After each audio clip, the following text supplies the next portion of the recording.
All right, Jumbo, everyone. Thanks for tuning into the Funniest Guy at Work. I am Nate. I am your host, and this is a show where I and my co-host talk about current events, pop culture, comedy, and anything else that is on our minds. And those co-hosts are... Did you see I got all the way through the intro? Almost. You said Dokes. Yeah, Dokes. You know what? Yeah, it's great having you on here. All right. That's your thing. Hosts are hailing from the state capital of Michigan, residing in his home, lovingly referred to as Thug Mansion, my good friend, Jay Miracle. Jay, good evening to you, sir. Oh, it's good to be here. It is. I was actually just at the Thug Mansion this past weekend. You were? Yeah, we had a good bro down. Yeah. Ate solid bro down. Ate some delicious food and brought some beet wine from the old country. It was a good time. And we played a game where we pretended that we build trains. It was an awesome game. No hats were involved. No hats this time. I don't know. This time. So now we know. Now we know for next time. So, and my other co-host, now residing in the other O, on the Hollywood side in the Golden State, my Sunset Coastal brother, ladies and gentlemen, Kabuki Chase Kabuki. Good evening to you, sir. Hello. Now a fully furnished O, as you can see. Fully furnished O. Sort of. I have, I feel really bad. Let me lay this on you. Okay. I purchased a set of furniture that included some coffee tables. Everything but the coffee tables came in. They delivered it. I tipped the dudes. They said they're going to come back. Probably different dudes going to deliver the coffee tables. Do I tip them? Like, I didn't ask for it to come in 2 shipments. I told them you can wait until the coffee tables come in, and the salesman, who is not getting tipped and doesn't care, just says, no, I'll send my dudes out. What would you guys do? Do you even tip like a furniture delivery guy? I scrambled to find all the cash I could, which amounted to like $19 because I don't carry cash. That's the reason I usually don't end up tipping, because I don't carry cash. Yeah, you're like, oh, I should. Fuck. Well, not going to the bank. Can I write it on the bill? Yeah. Was the delivery free or not? No, but I mean, it's the same as any sort of delivery. Pizza delivery, waiter delivers food from the kitchen to your table. You know, yes, they have a paycheck, but also I feel like there's a tip involved, especially for the effort in this case, which was like hauling a couch upstairs and into the place and all that. Like, I heard some rule from an older person who knows way more about tipping than Rude Generation, was that you tipped if the delivery was free. That might be like too old-timey. Like, it's not the guy from the store just running it over to do you a solid. I mean, there are delivery people. Yeah. Well, and I don't want to start a quagmire here, because that's what tipping discussions always turn into. But I told them, I'm like, when the stuff comes in, because it's just the coffee tables, I'll come get it. And they're like, no, it's fine. We'll send another team out. And it's like, I got like you got to open the gate for them, and they have to like come all the way around. There's all these speed bumps and stuff. And it's like, I can just do it, yeah. But I probably would, just because I don't just gonna get it or go. No, I probably would tip them because I don't like awkwardness. Yeah. Well, this was not actually awkward to tip them, which maybe I should not have done. Because they stuff came packaged, and so the guy's like got this big armload of like plastic and cardboard that he's taking with him, and I'm like, oh, hold up, let me hand you some money. Like, so he's doing this number when he's taking it from you. If he had been like, okay, that's it, all I have to do next is gather up all this stuff and leave. I always like when I didn't know how many guys were. I just got a washer and dryer. I didn't know how many guys were going to bring the washer and dryer. So I had 1 bill, and then there were 2. And someone was like, okay, go ahead and split this with your buddy. But then I was like, I felt bad because the other guy was like out of the room, and I'm like, what if that guy just gets burned? What if he just gets burned on the tip by his buddy? But then you actually pull a thing like you see the other guy like at the store who Yeah, was he's all at the room mad. at the He's time. just- No, you're just like, hey, did you like the tip that I gave you? You know, remember? See, if this were like a Curb Your Enthusiasm episode, I would have given the guy like a piece of like crappy advice. I'd be like, hey, you know what you ought to do is, your limes aren't juicy, just microwave them. They'll become juicy again. And then, so he thinks I'm like referring to that in an assholey way because I didn't tip him with money. So he's all mad. It's like, oh yeah, it was a great tip. Okay, it was a great tip. What are we? Yeah, thanks. I was Thanks thinking for the more tip. like you read in the newspaper the next day, and it's like, former delivery man wins $20 scratch-off ticket, $250,000, quits job, other dude cries. Instead of a Very inventive. Instead of a show starring Larry David, you're going with the movie Larry David wrote, basically Sour Grapes. Yeah, that's right. I did not know that was Larry Similar David. plot. Yep. A Larry David Yep. joint. Yeah. Yep. Worth a watch. Stars, what's his face, and that other guy. Two of my favorites. Steven Weber and the guy who was the bad guy in Long Kiss Goodnight. That's what I was going to say, because nobody knows his name. I've learned it. I've learned it many times and forgotten it. It just falls out of my head. So, that's what's up with me. And that's hello to you. Yeah. And I like to but drag real it quick, out. I do want to mention, while we talked about you did mention the moving pictures and some actors. Yes. And I do want to once again say our condolences to the family of Bob Hoskins. You may remember him as Mario, Eddie Valiant, Ugh. Mr. Smee.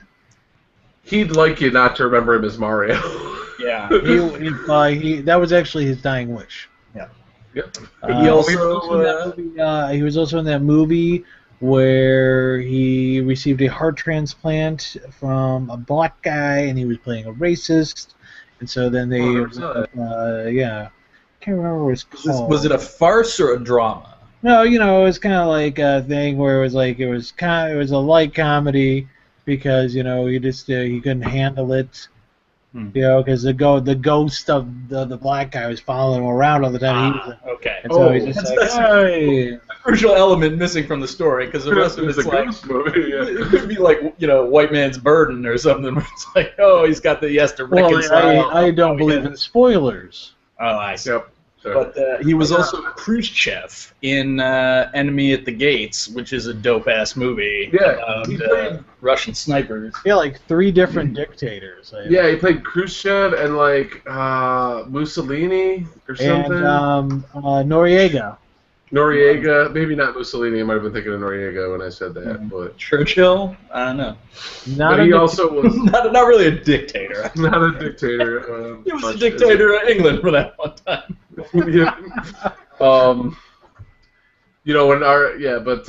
I liked him in. I just saw Danny the Dog, aka Unleashed, where he keeps Jet Li.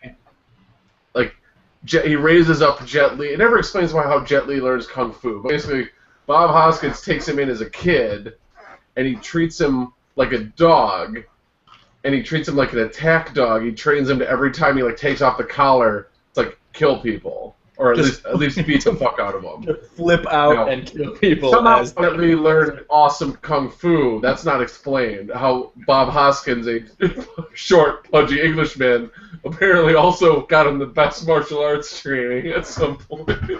And they themselves ask no questions. Yeah. Yep. About He did a really good change job in that movie because he's like a English gangster dude, but he's always just put upon. He's never happy with being. He's always just then this other thing. Boy. All meat troubles. That's the thing. It's like if you when he was Eddie Valiant, he had the gruff Chicago-y cop voice. Yeah. Tons of people for the longest time did not know It was British, English, myself included, as a child, seeing Roger Rabbit.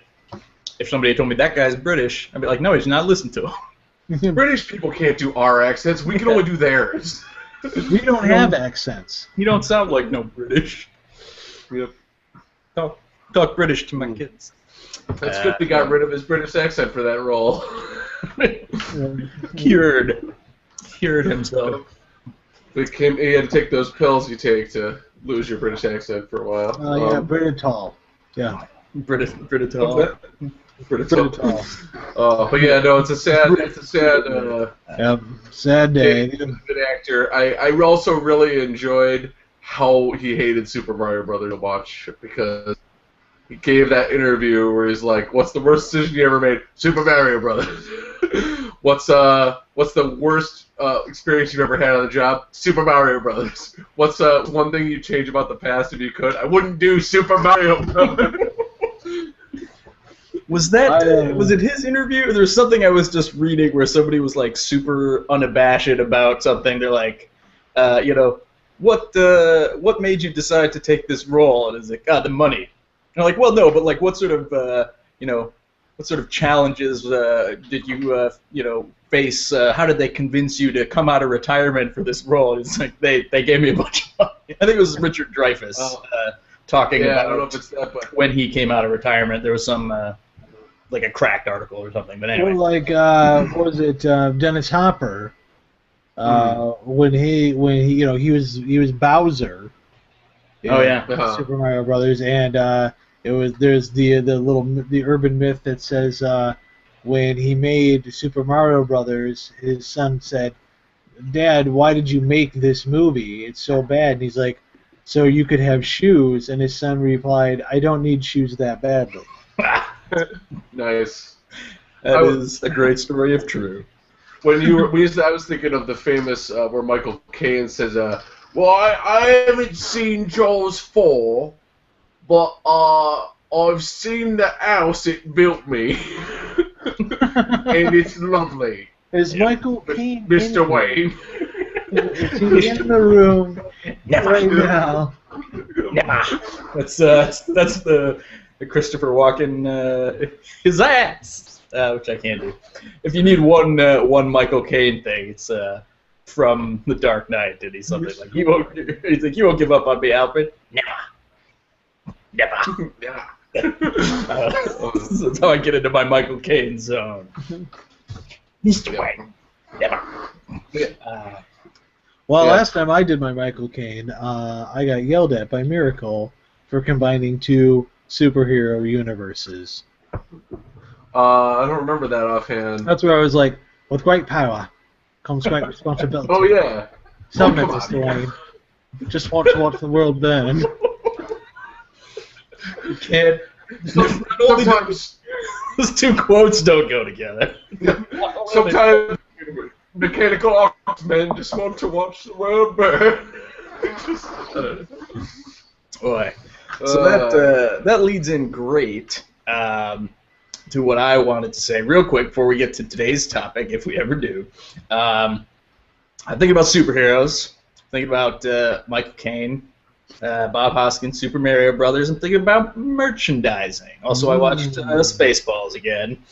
And I love the merchandising scene. The scene where they talk about it is kind of funny, but then the fact that they constantly show Spaceballs merchandise throughout the rest of the movie without mentioning it is way better. Yep. Like the toilet paper and But yeah, real quick, if you do like our show and you want some of our merchandise, a great way to support the show is to go down to Zazzle.com/FGW store, where you can get some stuff from our classic bits. And I'm always ready to design more as soon as we come up with some more classic bits. If it makes me laugh, I'll put it on a mug or a shirt. So it's been a while, right? I mean, it's been a while.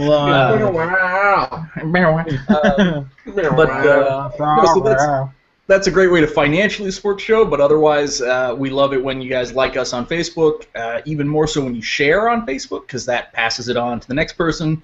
That's how we get more listeners and grow and are able to theoretically sell more merchandise and then become podcast emperors of the planet. So Facebook's the best way to find us, but you can also email us. And I forgot the new email.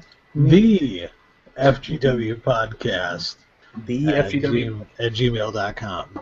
All Don't be right. fooled. Yeah. Often imitated, never duplicated. The one and only.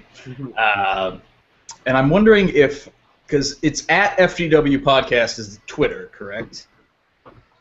I'm wondering if the reason why FGW Podcast at gmail.com was taken was some sort of bot that like combs Twitter accounts and then registers Gmail accounts so that you would have to buy them back from the squatter or whatever. I don't know. What a stupid fool.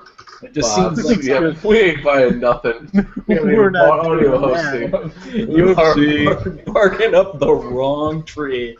I will forward my Zazzle statement saying that we have an uncashed like $1.98 in our account. I'll forward that to FGWpodcast at gmail.com. Say if you want it, you can have it, buddy.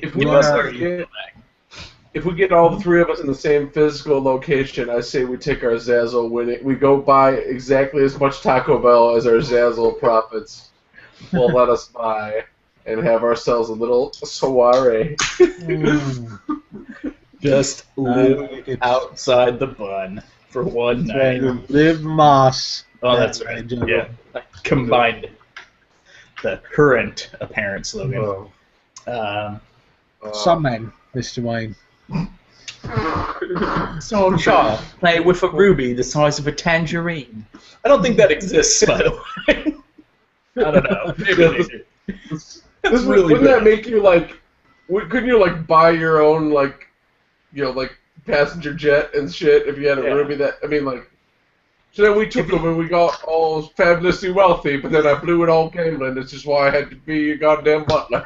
I don't know, like why? Yeah, because it's like him and a bunch of mercenaries in Burma see a kid playing with a softball-sized ruby, and none of these guys just like, hey kid, boink. Yeah. He had his own old man Three Kings type escapade where they were trying to steal the rubies and that'd be a good movie. Wrong. That would be a good movie. I would enjoy that. Is this get like three old British bastards to do it? Wait, they already did that movie. It's called The Expendables. Yep. And Alfred is. Oh, sorry. Oh, there is a movie called Flawless where Michael Caine plays a jewel thief and he works with somebody to steal a big diamond. I think. So that's also pretty close. They're like, hey, I know who'd be good at this. Let's get Alfred. Let's give Michael fucking Caine. Same with wasn't Entrapment Sean Connery's like one of his last movies? Yep. Before sort of pseudo retiring. Yeah, I think so. Yeah, so it's like, who would be a super believable cat burglar to pair with Catherine Zeta-Jones? Would be an old Scottish dude. Yep, just old as, hey man, he broke into and out of Alcatraz, so that's true. Yep. And out again, presumably, because he disappears at the end of the movies. Spoiler. Well, we didn't say what movie we're talking about, so it's okay. If you haven't seen Ernest Goes to Camp, don't bother. I frequently drop spoilers for The Rock the person. I'm like, spoiler, he's awesome. Spoiler, his tattoo is indicative of his rich heritage. Yeah. Just read The Rock's Twitter, and spoiler, pancakes for breakfast. 98 pancakes, to be exact. Yeah, it's cheat day for The Rock. Yeah, cheat day, that's right. I suppose we should move on, but I watched the first half hour of Bullet to the Head, speaking of old people doing things and Expendables. It's on HBO Go. Sly. I understand he's trying to make the most use of whatever he did to himself before that, like, inevitably reverses, like, and he just becomes, like, a puddle of goo. Like, but, kind of like man, he's going to become he doesn't even Nickelodeon look Jack. like a human being. Well, no, see, Arnold doesn't look like that now that he's old, really, because Arnold, like, had a long history of, like, the bodybuilding and the steroid using over time and everything, whereas I think Stallone probably did some steroids, but he just, like, he let it all go, and then just was like, give me it all back. Like, he's like, 58 or whatever. It's just like, get all back. I want it all back. We're gonna As fast as remake possible. Yeah. Just holding a bottle of HGH. Yep. This is my wish. This is my dream. Take it back. This was mine. Take it back. The bottom of a well filled with piles of HGH serum bottles. They're searching for One-Eyed Willie's trove of gray market Chinese hormone supplements. That's a movie I would. That's actually the plot of Expendables 2. Every show we just we take gold and we just strew it out there for people to Here, take pick this. it up Take it. pick it up and run with it. Every show is copyright. Funniest Guy at Work Entertainment. Retroactive and in perpetuity. Get off my intellectual property. You don't want to get an email from J Miracle Lawyerin at yahoo.biz. It's Yahoo. professional. It's professional now. It's a .biz. It's Doing business. So I'm plowing through my beverage tonight. yeah. So let's kick off America's #1 party game. Hey, what you drinking? All right, we're gonna start off with Kabuki tea. Hey, Kabuki, what you drinking? I actually have an eclectic a medley. Yeah. No, I have. I basically, when I left work, I was like, I feel like a sack of buttholes. I don't want to go to the store, but I know I'm low on soda. Right. So I stopped by. I may have mentioned in the past that there's a free fountain soda machine. There's also a free machine. You mentioned it. Yeah. Exactly. Prepare to be even more jealous. There is also a machine that dispenses cans for the engineers. For some reason, downstairs there's a can machine where all the engineers live. I assume they live there. I don't know. But so I just went there and sort of casually just like leaned up on him, like, yeah, Pepsi. You're like, Diet Mountain Dew, Diet Dr. Pepper. It's just ran the rainbow. Is what I'm getting here. Every what's going on, Dr. dudes? Yeah, ogres are totally better than hobgoblins. All right, guys, later. Hey guys, what's going on? Oh no, I can't play Warhammer this weekend, Kachunk. I I gotta mod my Nerf guns. Oh, respect. So I've got some. I finished off a Diet Pepsi before we even really got started. Now I have a Diet Mountain Dew, and then actually probably after that I'll go to the caffeine-free, just so I'm not up all night. Yeah, you're doing your great Conhorlio impression that you tend to do. As I so often do, despite being repeatedly asked not to. Every time we go off the air, It's just he needs TP for his butthole later. Oh, that when does. you got. Sorry. No, go ahead. I was just gonna say, just in stuff that's happening with you, you got yourself, you got your haircuts, you got your ears lowered. You did. I got all my hairs cut. Hashtag dad jokes. My favorite hashtag, actually. Yeah, hashtag dad jokes. It's good. It's good, Pretty clean good. fun. No, like I said, I got furniture. I got a haircut. I basically like got my life together. I actually, not to get too personal, I got fired by my pain management doctor. He was like, I went in there and I was like, yeah, I'm off all of these medications. I'm starting an exercise plan. I got my diet right. And he's like, well, shit, dude. What do you need me for? Check out CrossFit. Like he was like, check out CrossFit. I think it's cool. Maybe get a bike. If your commute sucks, maybe you could ride your bike to work. Other than that, I'm not even gonna schedule a follow up. Like he's kind of crunchy granola about. So he's like, you've written like chapter 1 and 2, man. You got the editing done. It's time to move on to chapter 3, dog. Oh, did he say that for real? Yes. Oh, His name is. His name is Christopher, but goes by Topher. that's any indication. It sounds like that name sounds like it should be wearing one of those shirts that are like a rug. Yeah. So that's Just, the hoodie kind where it's it's like a bath mat woven material. poncho thing. Mm. But no, I mean he was a cool That's good, guy. yeah. But he was like, dude, you got it, figure it out. I mean, like, roll with it. If you need help, you can give me a call. Hell, if you want to give me a call and just say, hey, I'm doing great, whatever. So that was kind of heartening. And then going along with like getting the physical space organized. But what I was gonna say before I lost it too much, I think I already did. We were talking about Beavis and Butthead. TV for your bunghole. Yeah, a TV for my mom. No, I was thinking about. I've been watching this Adult Swim show called Rick and Morty. I don't know if you guys have seen saying to this. watch that. Everyone's supposed to check it out, but Okay, because it's Dan Harmon from Community, and what's his face? That's the thing that kills me. The main guy behind King of the Hill. Mike Judge. No, not that the guy who's not Mike Judge. That's what I was gonna say. It's like I can't remember his name, but anyways, like. He says it's like a spiritual sequel. It fills this hole that King of the Hill left by being completed, except it's like a weird high-concept sci-fi comedy, but it's also kind of gross because it's Adult Swim. And like Rob Schraub directs and does voices. He's the guy who made Scud the Disposable Assassin and then became a director somehow. He's directed like Parks and Rec episodes and like Community episodes and stuff. Like, just it's like this weird collaboration, and it works pretty well.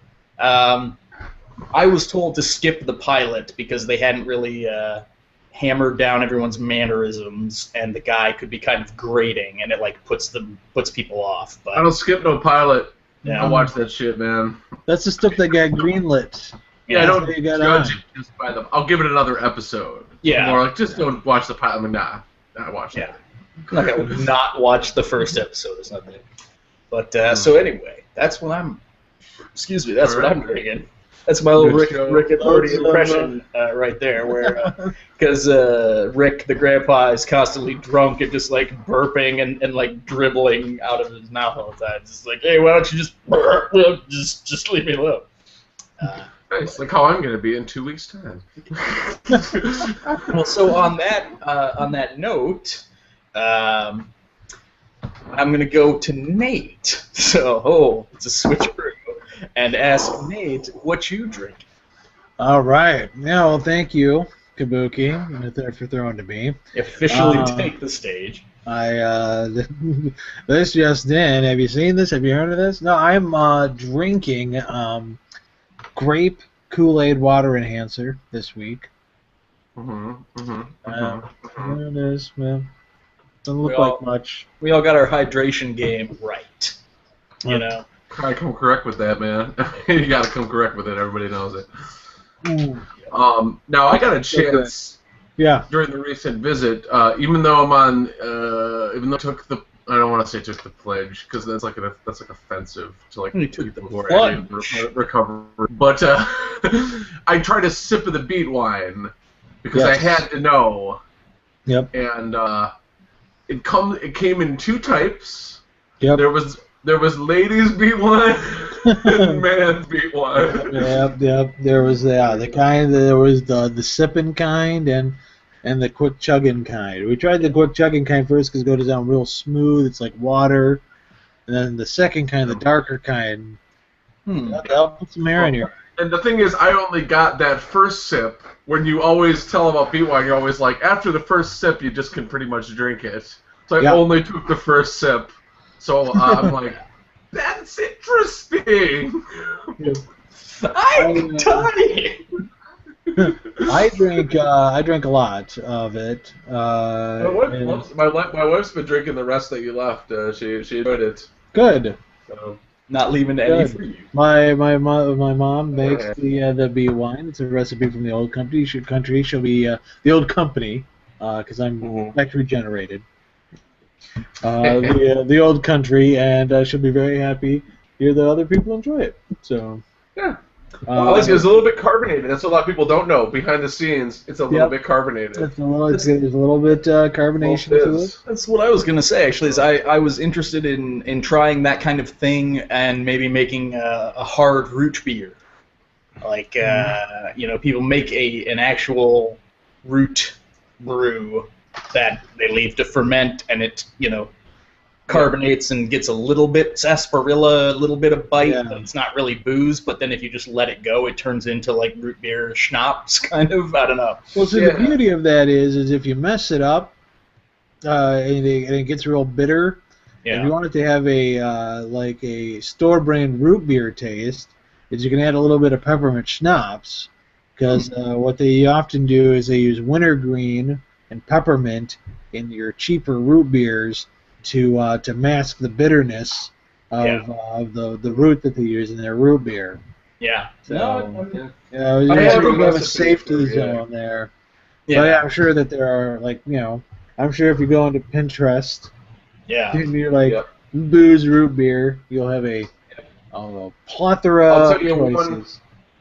I'll tell you one thing. This is a PSA for everybody to just. If you're gonna do a ghetto, if you're gonna do it any sort of ghetto way with like a ghetto recipe, just kind of without getting fully into brewing and buying the equipment, no glass. Just don't even use glass. It's not worth it. People will be like, just put it in the fridge after a couple days. Don't fuck it. You mess that up a little bit, that shit'll literally explode. Yeah, I was saying. Google the phrase bottle bomb. You'll probably get a lot of results. You can Google bottle bomb home brewing. Maybe stay off that NSA watch list. Use a 2-liter bottle or something. If it blows up, it won't hurt you. It'll just be a mess. Now, speaking of blowing up in a mess, before we get to Miracle here, I have to bring this up. I don't know if you guys have heard of this. But there was a blue whale. If you're familiar, that is a mammal that lives in the ocean. I think the only one, if I'm not mistaken. Dolphins. What is a dolphin? Whales or dolphins, I'm pretty sure. Whales are just big dolphins. Dolphins are just giant, egg-laying fish. The Kareem Abdul-Jabbar of dolphins is what I've heard them referred to as. But so there's a blue whale that wound up washing on the shores of this town called Trout Lake in Newfoundland, and it died. And now the problem that this little town of Trout Lake, Newfoundland, is facing is that it's expanding. Yeah. It's getting ready to explode. Ooh. There's no good way out of that. There isn't, and they're like, what do the website I Love Science. There's a word missing in there. We're trying to get on the Catholic channel. It's fucking. I fucking love science. But easy believe right there. Believe it right out. But they actually showed this other place where they wound up cutting open a whale that was about to go, and they explained how that the smell from all the different gases that are inside of the whale smell like a rotten egg / fart / cat pee bomb goes off for the nostrils, if you will. Ooh. And then the feast for the eyes would be, of course, the exploding entrails all over the seaside town. And now this was just like a humpback whale, or a smaller whale. Yeah, no, the humpbacks are bigger. Yeah, the humpbacks are bigger. It was like a smaller than the blue whale that they're showing on the beach of this town. So I might be wrong, actually. It would cover this town in rotten egg, cat pee smell. Could they? It's gonna be like Stephen King's The Mist. It's just gonna roll over town and monsters. Somebody's probably thought of this, but could you shoot it? Like shoot little holes in it, and the gas would come out the holes, and then it wouldn't. I think at this point now, they've drug their feet so long that any sort it's going to pop. But now my thing was, like a water. Why don't you? I actually kind of had the same idea, but shoot it from like from offshore, so that at least all that shit went back in the ocean. Yeah. Because that's where whales die and other fish die, and then the spray of that horrific smell would go into the ocean. That's nature. It's all right. Where is this in? Trout Lake in Newfoundland. Okay, so that's part of Canada. Yeah, Newfoundland is it's an island on the east coast of Canada. I was just gonna say, could you I was gonna say, because for some reason I thought you said Norwegian. I was like, you might as well burn it, because at least that would just be like super metal. But I don't know if Canada's that into metal. No. Just dump a bunch of gas on it and burn it. At least it might not help anything, but. Well, I was gonna say there is a video that you guys may have seen of a beached whale that died. That's what I was saying. That's where the I effing love science. They posted that.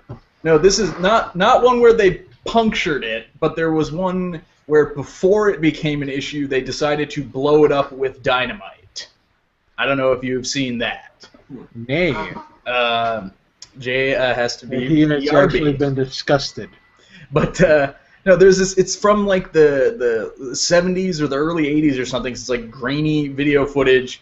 And it's done in a scientific way, and they're like, and now we're going to see, and like we all should be clear of the blast, and they blow up this whale, just this giant like Starship Troopers explosion, and like then it cuts back to the reporters, and the people gather around, and they're all just like, oh, like stuff is falling on them, and it's super gross. Like it just went way farther than they thought, and it was just awful. And I'm sure that I saw that video on the internet, so I will try I think I saw to find the actual dynamite. Yeah.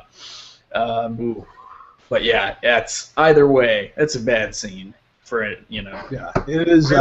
Just die in the ocean. Crazy. Already. Yeah. Hey, whales. Come on.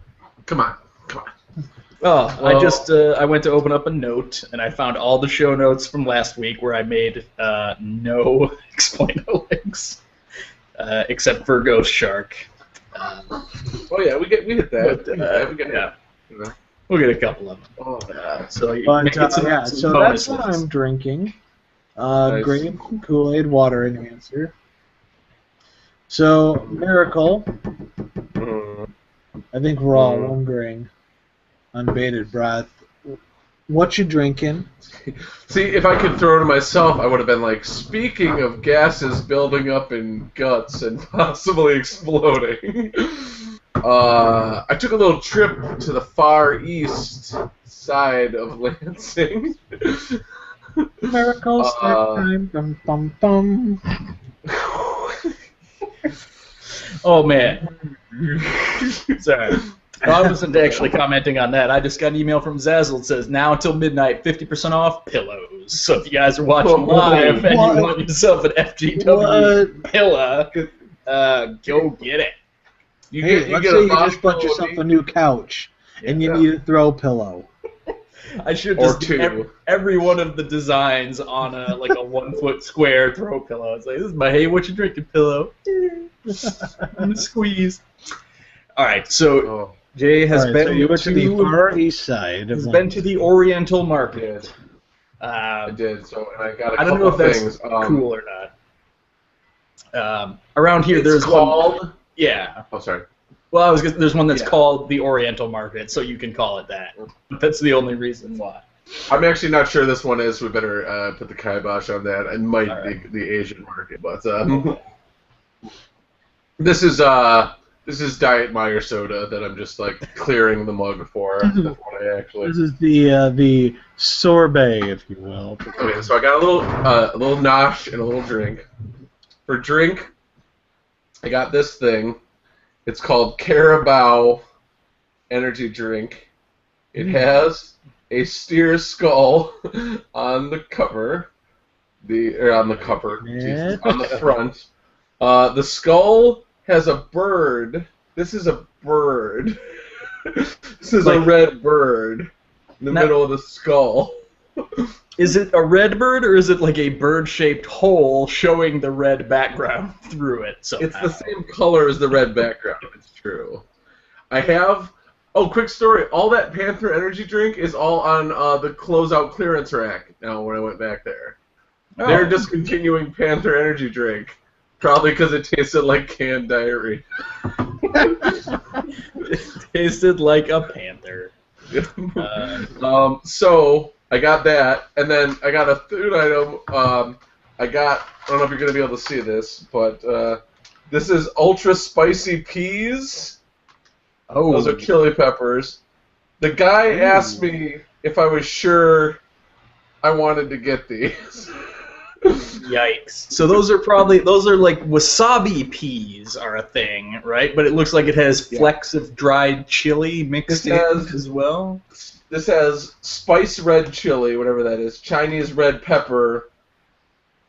Oh, that's it. I'm on Chinese pepper and also red chilies. I thought there were more kinds.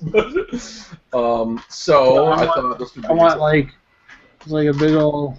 Are you planning on eating first or drinking first? Because I have something that can help you make that decision.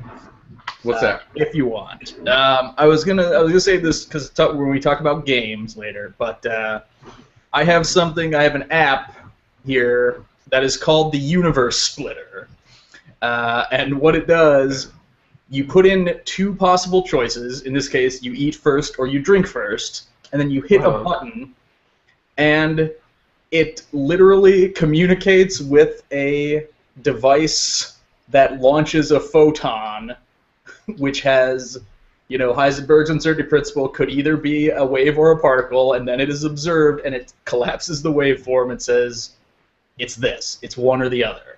Complete 50-50 quantum chance, better than a coin flip. And then it keeps track of it, and it tells you all of the choices that you are in.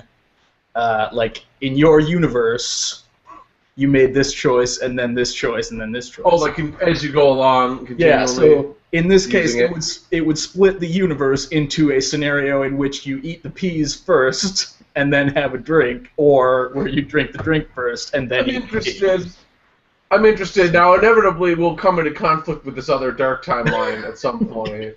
And That's right.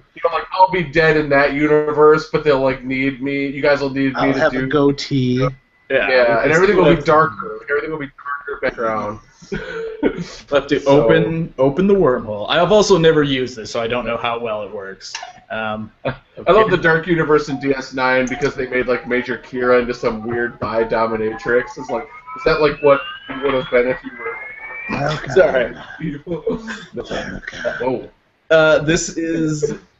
That's awesome. It has crazy retro 50s graphics and little lights light up, but it's quantum event occurring, and it says the universe is just split. You are in the universe in which you should eat first. Oh, I bet I wanted to. Yeah, and right now in the other universe, the other you is being told to drink first. I don't know if you're going to be able to see this, but this is you didn't drink enough water all day, yellow. Oh, let's go. That's what. This is are underhydrated. So it smells like Red Bull though, so I'm betting it tastes similar to Red Bull. I'm starting to think that Red Bull is some sort of omni product that just gets. Yeah, because I've bought some energy drink water enhancer, and it itself tastes like Red Bull. Yeah. These are little packets inside. Oh, fun! Give those out on Halloween. That's right. Straight up murder. I'm gonna give them all the shit. It's here you go, kids. Black coffee candy, spicy peas, fucking tapioca flour cakes that have been sitting on my desk. They get home, their parents did you trick or treat at a Chinese wizard's house? What is all of this? All right, well then I gotta eat this whole packet basically. Chinese wizard. Oh my god, Does it sting the nostrils? Yeah. This is a pepper. This is a chili pepper. They're giant pieces of pepper. All right. Can you hold up the pepper again? My camera was trained only on big money here. So. Sorry. It looked like a fruity pebble size. Yeah. Well, yeah, but if this is a Thai chili, I mean, My hand kind of hurts where I was holding that. We don't want you to actually like endanger yourself or get to a point. Shush. It looks spicy stuff. All right. I am Anyway, watching this. I just don't want you to be like sick for the rest of the show. That's what I'm worried about. These are good. Really? Oh, Yay. I taste the pepper. Hmm. No, you know what? It's like a dude who tries to pick a fight with you in front of the bouncer, like he looks tough, but you know he's not going to do nothing.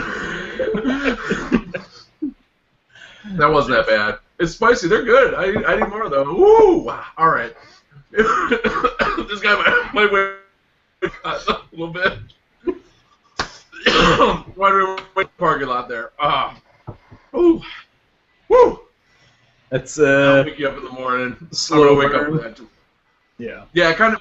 It was like it felt like someone like sprayed hyper gas into my mouth all of a sudden. Like I don't know if it took a while for it to like unbond from the peas. Yeah. It's not bad. As you've noticed, I have not yet taken a drink of my beverage, so it's not like Yeah. death No, hot. But That's what I like. I would eat the wasabi peas that people had. I'm like, ooh, this tastes good for a few seconds, and then the spice comes in and just overwhelms everything, and that's why I didn't enjoy them. And I'm like, after that, all you can taste is wasabi for the rest of the day. Yeah, that's what I didn't like about the Yeah. wasabi Doritos that were out for a short time. Not I thought a fan. I hate wasabi. I can't stand horseradish or wasabi. I don't like that kind of spice. It doesn't taste like it has any flavor, just burning. I like horsey sauce. I don't know if that is different or not, but Arby's horsey sauce on an It has Arby's horseradish in it. roast beef is delicious. Actually, I've had horseradish with like steak and stuff. Is good too. Where does it come from? I was saying delicious the other day. Where does it come from somewhere? Parks and I Rec. was like, man, that is delicious. I was gonna say I was gonna say Kroll Show, but I think it's just Nick Kroll on Parks and Rec. No, it's John Ralphio. His right. review of that weird alcohol, The snake Snake juice. the snake juice. Oh yeah, because he goes to Ron or whatever. And he's like, dude, you want to get up on this mustache because this stuff is straight delicious. Yep. Sorry to disappoint the fan. This tastes like Red Bull. This tastes like flat, like Red Bull's flat. It tastes like Red Bull. Pretty much indistinguishable. Does not deserve to have a skull on the bottle whatsoever, unless I have to wait for it to like kick in. Like, Later you got crazy Dennis Hopper eyes. there's a crazy long string of numbers and symbols on the top thing. I don't know what that's about. And it's basically like a cough syrup bottle. Yeah, I don't know what it's. I didn't really get that from the first show. These are Like a short neck. 5.07. What's that? Oh, it's like a short neck barbecue sauce bottle. Or Yeah, it's big old tussin. 5.07 fluid ounces, which is just a bizarre, probably like mixed sense in milliliters or something. You know. Just has all chemicals. I have no idea what what any of that stuff is that's in it, but yeah. So sorry guys, I didn't die from ultra spicy green peas. Maybe that guy just thinks maybe that guy's racist. The guy at the store is just like, white people can't handle spicy food. Excuse me, sir, the oatmeal and pumpkin spice lattes are over. Yeah. No, the first time I ever visited Chicago, we went to a burrito place that was like a family-run, Mexican burrito place, and my buddy ordered. He wanted to try head cheese, and they said no. And then he was like, "How about lengua?" Oh yeah, I remember you told me that. Like, how about tongue? And they're like, "No, you want chicken or beef, because you're like a 16-year-old white kid." And I'm like, it should be allowed. I mean, maybe it would be gross. There's not technically you gave them the money. Yeah, this head cheese is just I don't do this. like a bologna made out of all the stuff you get when you boil the skull. It's not That is disgusting. a bit, Yeah, but I've heard it's not like the most disgusting thing in the world. It's not like you're eating a turd or something like that. Well, you're right. I don't, Touche. I don't do this that often, but like imagine the reverse. Like imagine how ridiculous that would be if somebody was like, "Hey, can I have one of those hamburgers?" I'm like, no, you want a taco. You people love tacos. Like, Yeah. You know what I mean? Like, You're gonna need something more your speed. I've got a bowl of white rice and some steamed dumplings. Yeah, I don't know. It's just it's a uniquely cultural. You're not cultural enough to experience this stuff. Dave Attell on Insomniac, remember that show? Oh, yeah. He went to a place that had like spicy wings, and he's like, "Give me the spiciest wings." And they're like, no, you shouldn't be eating these spicy wings. And so he asked for it, and he's like, no, I really want them. I love spicy food. And they're like, okay. And he couldn't like was even it Prince's eat them. Chicken? I think it was Prince's Chicken. Because I've heard that's like a famous thing where they won't sell extra hot to white people normally. Yep. But like you can get them to do it, I think. Yeah, but, like, if you keep asking. It's like the super awesome chicken, but you have to go to the place where like a dude's gonna be like getting arrested outside at the time. Like Yes. So, yes. No, Yeah. sorry. So, If you're, but he was sweating through the meal. That's how spicy Yeah. it was. if you're not man versus food, I'm afraid I can't sell these to you. Yep. I see you have a camera crew, but it's the wrong show. Oh You my need to be god. a professional gross eater. Oh. What's No, I got a little. I turned my head to where I have my laptop set up for the show bits, and I saw a friend of mine put up a picture, which is the most awesome picture I've ever seen, which is Riff Raff. Looks like it's like a stage photography picture of Riff Raff with a frightened-looking baby and also a little Siberian Husky puppy, and he's got like he ordered the laser background, like that you get with like a senior picture. And it's awesome. I may have actually seen that without knowing who Riff Raff was. Now that I think about it, as just one of those, pictures that gets thrown around the internet as, Right. as hilarious. These LOL my babies. random. These my babies.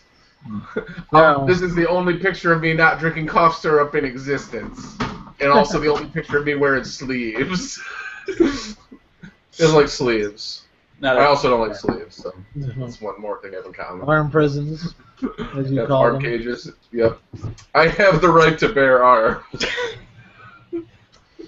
There we are. Can we cut? So let's say what you're drinking. Yeah. I was gonna say we're almost out of time. We have That's not what I'm drinking. have not touched on our supposed topic. This is more of a loose guideline. The idea is that we'll get to it. That's all. Yeah. Yeah, we've had a good time. Well, So and I anyway. wanted to hear from you guys about because I know that we had mentioned board games, and I know that was a big part of the hangout weekend with other friends of the Brodown. show. Brodown. Yeah, everybody there was a friend of the show. Yeah, I was gonna say. All of them have appeared, or are just friends of the show. Was Yeah, everybody that appeared? With the exception of Mrs. Miracle. Well, yeah. No. But I Jeez, didn't think we had. For some reason, maybe I'm just forgetting Derby. Did he have a poor connection, maybe, or I wasn't there? I don't Yeah, he was on a couple times.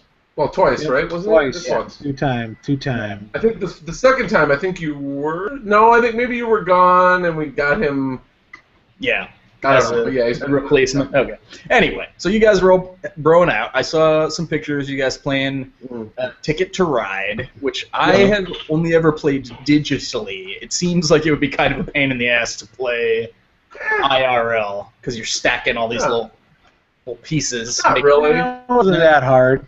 No. Everybody was drinking fairly heavily except me, but we got through it. It wasn't so confusing that. No, it seems like one errant arm swipe would just demolish the entire game. But I guess that's most That's true. games. Yeah. Most games. But we didn't invite Windshield Wiper Arms O'Grady to our Nope. game of Ticket to Ride. I'm actually That was not. a fun. That was fun. We had a good. It's a fun. It's very simple. I thought it'd be hard for some reason. Like I thought it was like. I thought it was going to be like eerily complicated. Yeah, the way Biff Mash was describing, it's like, okay, so what you're trying to do, like, describe the premise of the game is like you're trying to connect train routes, and you're like a train. I'm like, oh, is this going to be some sort of thing where like we got to be looking stuff up in the rules like throughout the whole game? Super simple to play, but it was fun. Like, no, I liked it from what I played, and it's maybe not quite at the level of like Settlers of Catan or Carcassonne or whatever, like these games that are simple to learn but have infinite permutations. It's more like it's simple to learn and then it's just fun and you play it. You know? So this was almost like what you call this would be like a normie board game. Like you could get anybody to play it. It's not like you have to be a hardcore board game type of person. Great rainy day game. Yeah. Yeah, you can play it with kids. Could learn it pretty quick. Mm-hmm. Like at least in general, like older kids, not like 4-year-old. Like like I think like 8-year-old could learn to play. Like, So. Well, and see, that's the kind of thing I'm trying to accumulate as I go forward in my quest for making more friends. I want to have a good mix of like the hyper nerdy but also accessible, because I have Settlers of Catan, I have Race for the Galaxy. I have a bunch of the old Z-Man card games. I don't know if I ever played any of those with you guys, like Grave Robbers from Outer Space. Oh yeah, those are pretty fun, but a bit Think Geek, a bit random, embracing so random, man. Embracing the nerdism. Which reminds me, have either of you guys played Cards Against Humanity, which is the big thing now? Yeah. Okay. Oh, yeah, we got a riot. Are you gonna shit on it? No, I have not, and that's why, because I don't quite get it from what I've seen people post, like on the internet. They're like, "Oh man, I got this card," and it's like, "What if Anne Frank got her period?" I'm like, "That's ugh." Like, that's you played apples to apples. Yes. You played apples to apples. It's exactly the same rules as apples to apples. Yep. Oh, okay. Just with dirty topics. So you're just trying to connect. They put out a card. It's not. There's no objective scoring. It's like whoever's turn it is picks the card they liked the best, and you're just trying to put out something funny answer. Yeah. Which is why you need exactly the right same level to be on to play it. You need to have, like, we played it at a gathering at my place a couple years ago. We were all drinking, had a blast, tons of fun. I played it on New Year's last year with a random group of people. We didn't all know each other. Everyone was pretty sober. It was not that much fun. It was just kind of limped along. Exactly. We played it at Miracles at one of the gauntlets, and it was hilarious. I mean, it was just a great time. Some people at work had me play it at a Buffalo Wild Wings, and it was just forced. It was not the right mix. Milk toast, probably. It's not so much because the thing is you can't be milk toast. No, because there are milk toast cards. Okay. But when you intentionally just play something because it sounds edgy, like if you saw some of the cards, you'd understand that in your hand you would have a card that you would play if you want to look like you think you're the funniest guy in the room, or the card that you know that you are the funniest guy in the room. Yeah. No, that's also. I have a great example from Apples to Apples about the two different groups that we played, and it was like I played it one time, I got the card Touchy Feely, and somebody played Patrick Swayze, and they're like, because the scene in Ghost where he's like, it's touchy feely, and he's touching her. It's kind of a double gag. I'm like, yeah, that's kind of funny. And then I played another game with my friends, and touchy feely came up, and someone played Helen Keller. Like, goddamn. Yeah, I saw that coming. Yeah. But that is, that's the different levels of humor involved. But it's really frustrating when somebody doesn't get what you. That's what happened to me on New Year. They play one. It's like one's like. You get the card, it's like, instead of blank, I'm going to do blank. Yeah. It's like the card. So I play two, and so mine ends up being, instead of reading health magazines, I'm just going to kill myself. And then the person, this doesn't even make any sense. This is just like two things that don't go together. I'm like, they go together because I'm out of shape. That's the big link. Instead of getting healthier, I'm just going to kill myself. I don't understand why I'd have to explain this so much. Instead of driving to work, I'm just gonna eat pickles. Lol, so random. That's the other thing, yeah. If you get people who are super into random, it's just like, you can do that card, you can be like, the other day, I saw this under my bed. It's 5 midgets in a cowboy hat. Like, it's just, you know. It's just, and I think that's what I was seeing people post. And also, they put out the, like, print your own custom cards. Yes. And I think I think people make really lame ones and post them on the internet thinking that they're hilarious. So that might be part of it too. This is he has made his own set of. No, I'm just saying.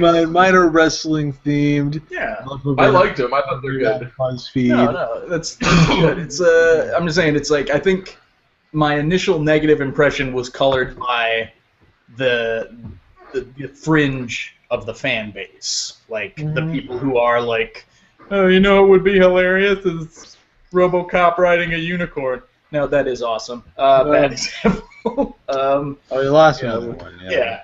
But yeah, that sort of, you know, monkey cheese ninja pirate kind of thing. Yeah, but, yes, exactly. Yeah. It's not really a game. Still literally say "woot" in an everyday conversation. Those are the people you don't want to judge. Your oh my God! I had a dude at my last job who I was like, "Hey man, did you get that email from the art team in India?" And he's like, "Oh, what are they QQing about now?" Which is like an emote that you would use in like a StarCraft game to indicate that someone is crying because they lost or whatever. Like, oh, QQ, you know, or like GG, next map, you know, good game, whatever. Like, he would say that kind of shit in real life, IRL, out of his mouth. Man, if he was being ironic about it, that guy is a genius. No, he was not. He also had like an elaborate emoticon that was like a bee and then a bunch of equal signs, and then like it looked like a Kirby sort of blob, like giving a thumbs up. Oh, like, people. Yeah. So he's got it in a text file that he waits for the right opportunity, cuts and pastes it.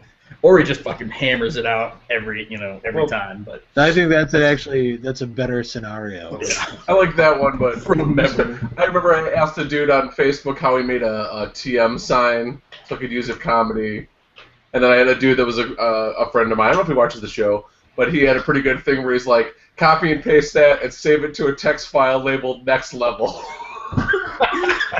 Just whenever you want to take your shit to the next level. I don't know why that tickles me so much. Nice. Oh man, let's see. This Facebook post is pretty good. Take it to the next level. Crank this shit up. Let's see. Made a dick out of equal signs. No. Oh, that's balls. Yeah. Did you have you guys seen the Portlandia with Patton Oswalt as the famous funny Evite replier? No. That sounds awesome. There's just a sketch and somebody's like, they're having a party and they're like, oh my God, it says 130 people are coming. What are we gonna do? And they're like, oh no, look, it's Thor 81 said he was coming plus 128 people. And then it cuts to like a coffee shop. There's Patton Oswalt and he's just like, okay, next one. Birthday party. All right, come on, let's go, get it going. It's like, what? Plus 129 people? No, don't go back to that well. And then people come up and they're like, excuse me, are you Thor 81? I don't know, it's great. That's pretty awesome. Do you ever go to parties? And he's like, no. I'll have to check this out. But Make funny e-bike replies. Yeah, good stuff.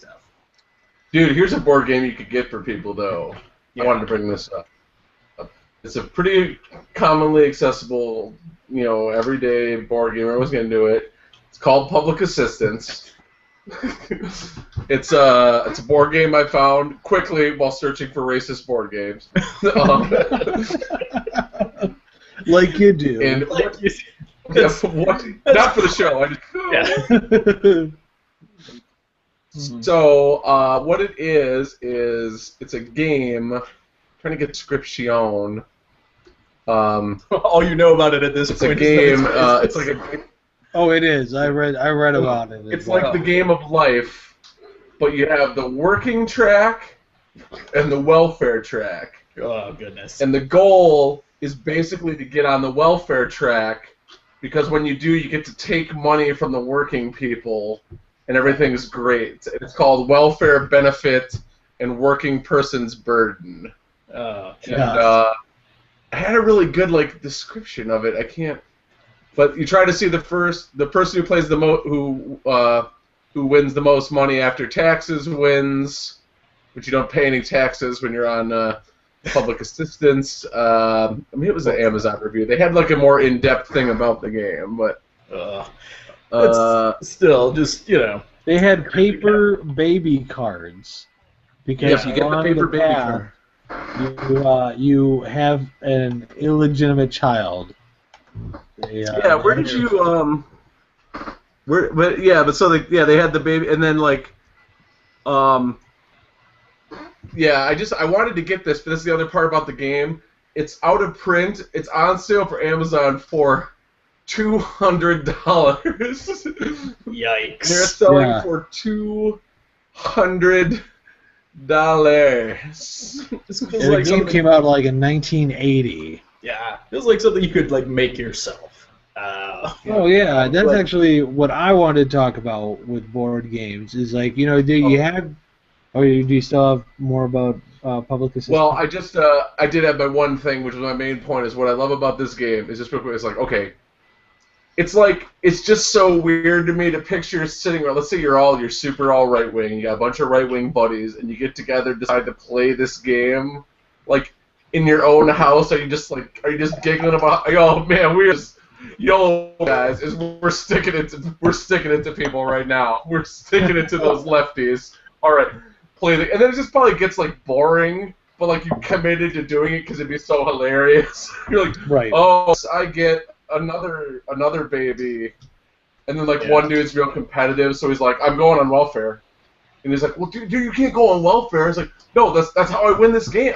I'm winning the game. Yeah, I'm gonna. You're gonna win. Yeah. No, that's unfortunate. I think it looks like it's great in this game.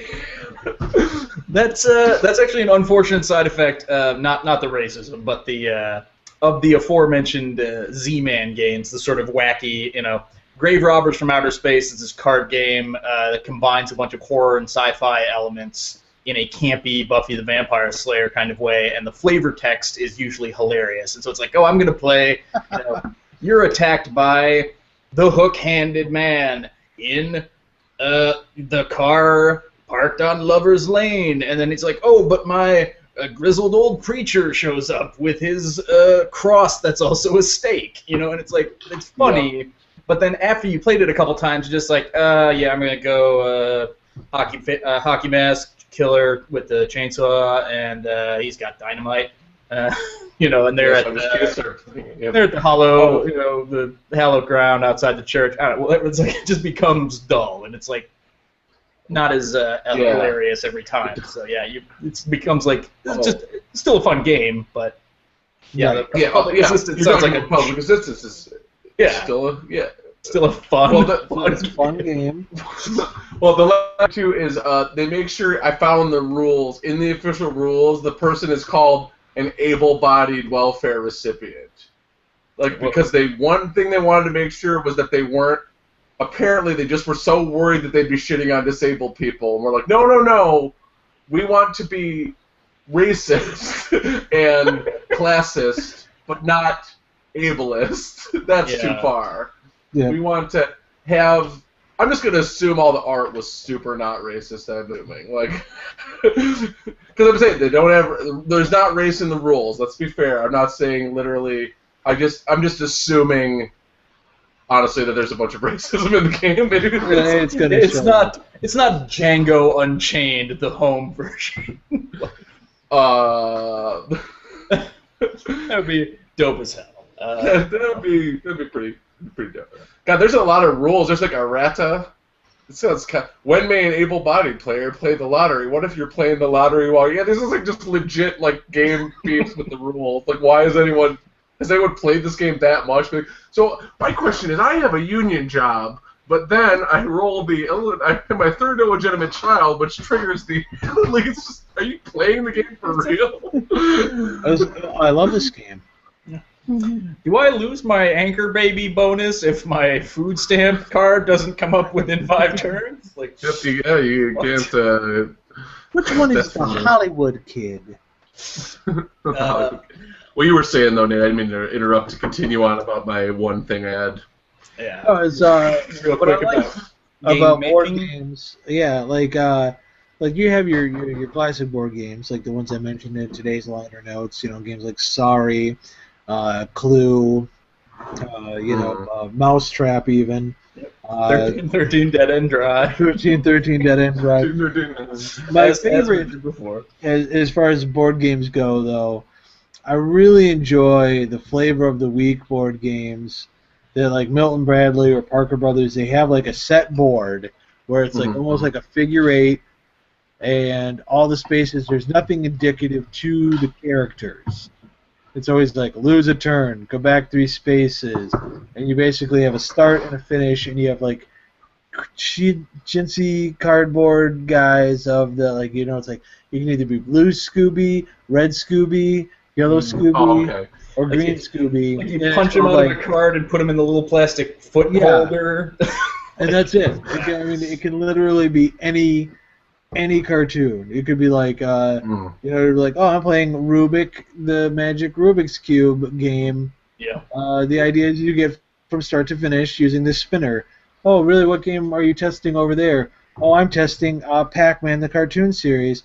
It's for 4 players, and you use the spinner, and you move start to finish. And don't be confused by the references, thinking that this was only an 80s and 90s phenomenon. I'm sure today you could go and get like a Despicable Me 2 board game, a Cars board game or something. I don't know as much now though. It's all about apps and Yeah, but I swear I saw. I saw a Pixar's Cars game.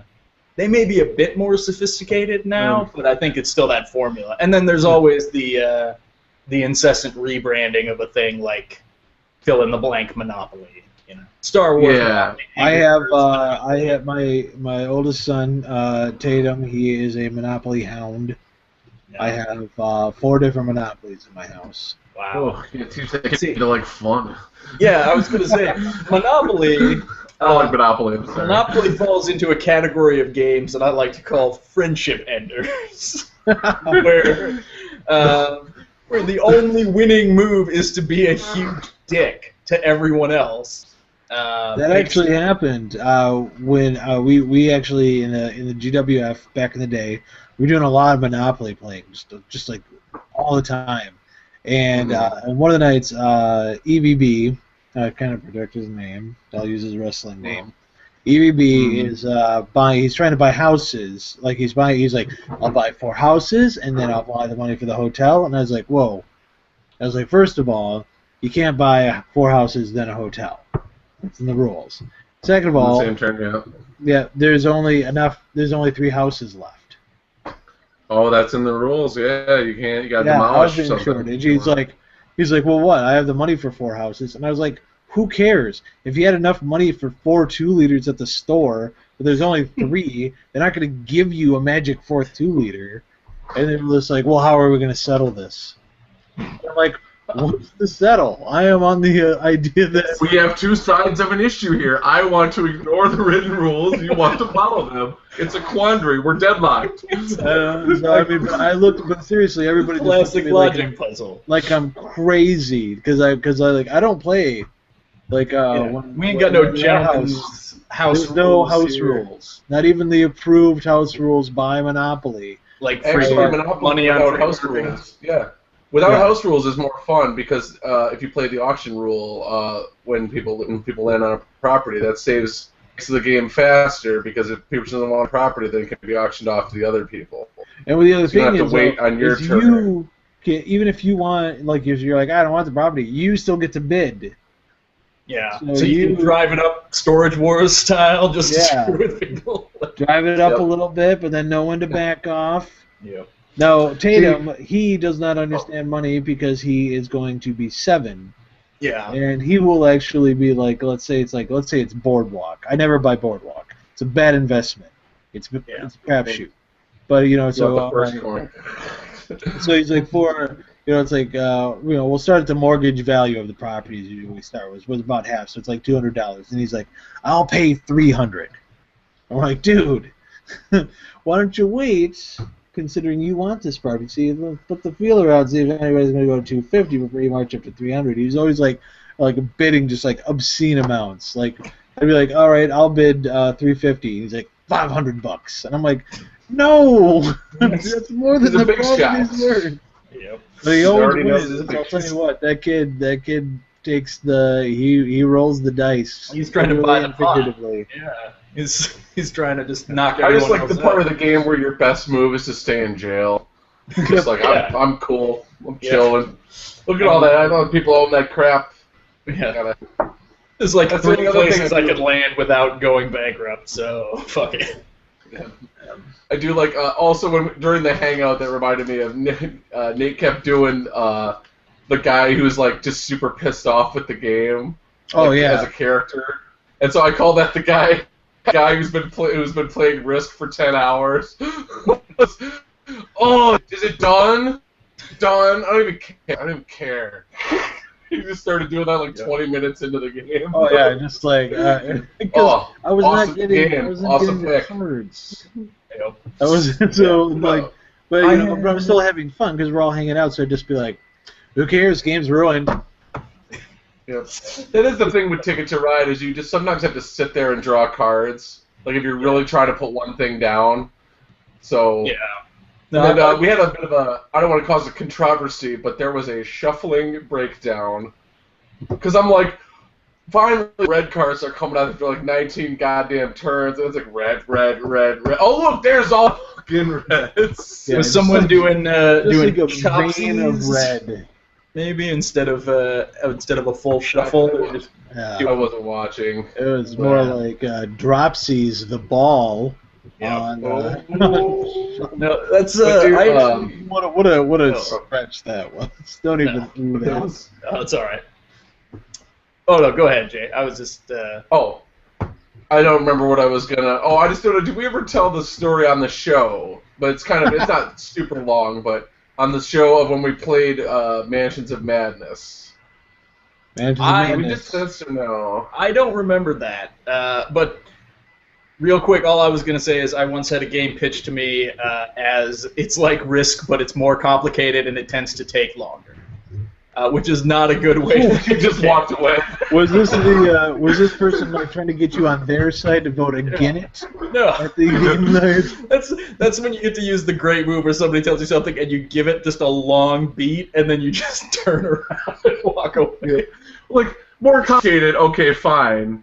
Takes longer. Yeah, this was a game you may have heard of. It's called Axis and Allies. That's not that long. It's more complicated. Okay, maybe it was just pitched poorly, but yeah, still. I think it's more complicated than Risk. I mean, you have different units. I mean, it's more than the little. It is more complicated. I will go with that. Yeah. I don't know. That doesn't necessarily take wrong because Risk bogs down and no one ever fucking wins. You just end the game. No one's ever successfully completed a full game of Risk. I'm pretty sure. Yeah, it's more complicated that you got more because you can have Germany over here and everything. But I mean, it's pretty sweet to play, and I played with some real foot dragger ruler sins. Yeah. So either way, that's a poor way to pitch a game. That's all. Yeah, that's end game. It's just like one this time. Game, it's a lot like drinking bleach and then putting razor blades in your eyes. Yeah, just a little bit of razor blades. It's better than putting them in your mouth, right? Yeah. So. Well, I was saying Mansions of Madness is a fun game if you want to play it with people. It's a Cthulhu-based board game that we played. Nice. And you have a mission you go on. I'll stick to the funny stuff, but so they have kind of a framework. It's like this guy hires you to find his old business partner who's gone missing, and that's why you go to you're the investigators. And it's a really fun game. It's got a lot of cool stuff to it, but it doesn't. it's like, okay, I've assembled you, crazy hobo, on the edge gangster, hypnotherapist, and old nun. Now get in there. And so I was a crazy hobo with a guitar, and Nate was a crazy gangster with a Tommy gun, and we were both basically they have physical stats and like how sane you are, and we were both like super strong but nutty, and we were a team, and the other team was like super sane but like an old nun and a lady therapist. Yeah. So like, they're like, oh, what is that? A giant rat? Oh, I'm screwed. At least till they got weapons later on. Where we were just like going through, just like, oh, we got this. Oh, we got this. Oh, damn, I'm insane. I am insane. Yeah, by the end of the game, my character was like literally 1 point away from going insane. I had to get hypnotherapized back to like sanity enough to function. It's fun because you go crazy. You have physical stats. It's fun, and then there's weird stuff like fire, like entering a room with fire makes you have to check your sanity, and then you can move through the room. So I'm like, okay, so in this world, if someone's house catches on fire and they're upstairs, by the time they run out the front door, they're probably fucking permanently insane. Just rubber room. I stared too long into that abyss, man. Yeah. I love the Cthulhu mythos as people went crazier easier back then. You could read something in a book that would cause you to go crazy. That's true. Like, imagine that now. Like you're never gonna be able to explain that to your kids. It's like, wait, do you know the kind of shit I've seen on the internet by the time I'm 10? Like how could a word make me to hear this thing's true name would drive you mad. I'm like, what about those sounds? What about that collection of sounds is going to drive me insane? Like, I've watched someone eating their own shit. Alright, but I'm saying that. Oh, 2 girls, 1 Cthulhu. That's my new pitch. All right, bookmark that. Oh. Yeah. There's actually a really funny Inside Amy Schumer sketch, which is a show I started watching. It's pretty funny, where she goes to like the casting call for 2 Girls, 1 Cup. I saw that in the description. I saw that in the sneak preview on Xbox. Yeah. The guy's explaining it, and the other girl's like just sitting right next to her eating noodles, which for some reason is really funny / gross. Like, I don't know why it's just like he's about shit and she's eating noodles. It's just, I don't know. I like that they didn't go too overt. Like it's not like she's eating chocolate ice cream or something. Yeah. Right. No, I was going to mention another one. There was I just watched a Key and Peele sketch, which is also available on Prime Streaming, seasons 1 and 2. And there's one where it's the guy is like the nerdy dude is playing D&D, and he invites his cousin who's like super thug, and he just keeps asking for all the ridiculous shit. He's like, I want to be a giant Kanye West. Yeah, I want to be a giant named Kanye. I go up in the bar and look for bitches. I order Alizé. And the guy's, when he's finally just like, oh man, you know what? Screw this, all right? You guys do whatever you want. And he leaves. And the dude, he's like, all right. The Eye of Azeroth opens, and he rolls some dice, and 16 titties fall out. It was good. Just amazing. But yeah, I have not played a group board or role playing game in so long. I worry about joining a club devoted to that purpose. They have a lot of bigger cities that they're having their meetups now, where there'll be ones that say new people welcome or whatever. Yeah, that's what Fast Eddie, friend of the show, he does that every weekend. Yeah, I wouldn't mind. I guess I wouldn't mind board games like that. With tabletop RPGs, I felt like I got spoiled by having the same group of friends that we played with for like 10 years. You know, it was like Jimmy Holman and that crew. We played those White Wolf games forever. Yeah, Milton and James. But yeah, it's Santa Hat Kid, as I used to call him. Yeah, he did love that Santa hat. But didn't you try that, Jay? Try joining a group of randos in an RPG sesh? No, I've only ever done random card game Magic stuff, which is like designed to be played against randoms because it's competitive. So you're literally just competing for a prize. So it's not that. I've done any real weird stuff. So I've played with friends of friends before. Yes. And somebody must have been telling me. I think it might have been Dave McCarthy, not friend of the show. Maybe. I did one at NMU once with people I show. kind of knew. Like, I went to an NMU gaming club, and I didn't know everybody there, but I knew some people. Yeah. So it wasn't, like, really random. I think it was, like, after my buddy Dave moved, and he was working at a restaurant, and, like, one of the dudes in there was like, hey, we game, and it was whatever when D&D 3rd edition came out, or whatever the reboot of Dungeons & Dragons came out. And so he went there, and the dudes were just, like, total graph paper chart, by-the-book Excel spreadsheet gamers. They did not have any love for, fleshing out the world or your character. The role playing part. Yeah, it was just like, okay, well, you've got a sword, that's 1d10, and its hit points are this, so success, you've killed him, and treasure class J, you find a ruby. It's like, wow, not any. But Show Brothers. That energy drink has gone right through the old system like a. That's all right. I was waxing philosophical, but we are sort of at the end here. We are near the end here anyway, so. So I do not mind closing the show out. Yeah, Chase, give us a little something. Something to grow on. One to grow on. I may link it. May have talked about everything that I was going to mention. No, actually, I found a new podcast that I enjoy. It's this one. No. You just found it. I just started watching for the first time ever. Just kidding, I've never watched. No, there's a podcast called Quit It, which is a great name, and it's just they get people on to talk about things that bother them, and that's like the jumping off point. So there's one of like Paul F. Tompkins, and he's talking about.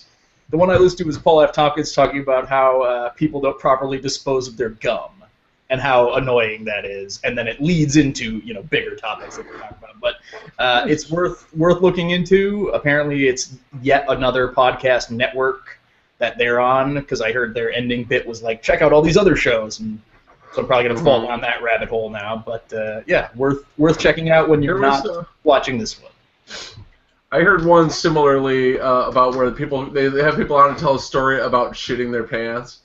That they get like really famous comics and they get comics and people in the industry to tell a story because everybody's got one. I do not know or about having to poop in public at least. Having to poop in public. Not always shitting your pants, I guess. But. I will look that up. Shirting pants says iPhone.